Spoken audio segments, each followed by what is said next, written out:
কুমারগ্রাম ব্লকের বারবিশা হাই স্কুলের ৭৫তম বর্ষপূর্তি সমাপ্তি অনুষ্ঠান আগামী বছরে 18 থেকে 20 জানুয়ারি অনুষ্ঠিত হবে। এই অনুষ্ঠানকে সামনে রেখে সোমবার স্কুলে প্রস্তুতি সভা করা হলো। সভা থেকে ৭৫তম বর্ষপূর্তি সমাপ্তি অনুষ্ঠান পরিচালনার জন্য একটি কমিটি গঠন করা হয়েছে। কমিটির সভাপতি ও সম্পাদক পদে দায়িত্ব দেওয়া হয়েছে কার্তিক চন্দ্র সাহা, ব্রজগোপাল সাহাকে। যুগ্ম কোষাধ্যক্ষ করা হয়েছে মানুষ কুমার সাহা, বিদ্যুৎ সরকারকে।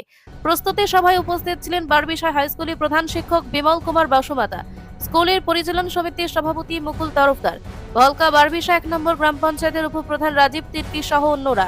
উল্লেখ্য, চলতি বছরে 12 জানুয়ারি বারবিশা হাই স্কুলে ৭৫তম বর্ষপূর্তি উদযাপন অনুষ্ঠানে সূচনা হয়েছিল। স্কুল সূত্রে জানা গিয়েছে, আগামী বছরে 18 থেকে 20 জানুয়ারি নানা অনুষ্ঠানের মধ্য দিয়ে ৭৫তম বর্ষপূর্তির সমাপ্তি অনুষ্ঠান হবে। 3 দিনে প্রাক্তন ছাত্রছাত্রীদের পুনর্মিলন ও তাদের অনুষ্ঠান, বিদ্যালয়ে বর্তমান ছাত্রছাত্রী, শিক্ষক শিক্ষিকা ও শিক্ষাকর্মীদের অনুষ্ঠান এবং আমন্ত্রিত শিল্পীদের দ্বারা সাংস্কৃতিক অনুষ্ঠান হবে। বারবিশা হাই স্কুলের প্রধান শিক্ষক বিমল কুমার বসুমাতা বলেন, 1951 সালে আমাদের সকলের প্রিয় এই শিক্ষা প্রতিষ্ঠানের পথ চলা শুরু হয়েছিল। চলতি বছরের 12 জানুয়ারি নানা অনুষ্ঠানের মধ্য দিয়ে ৭৫তম বর্ষপূর্তি উদযাপন অনুষ্ঠানের সূচনা হয়।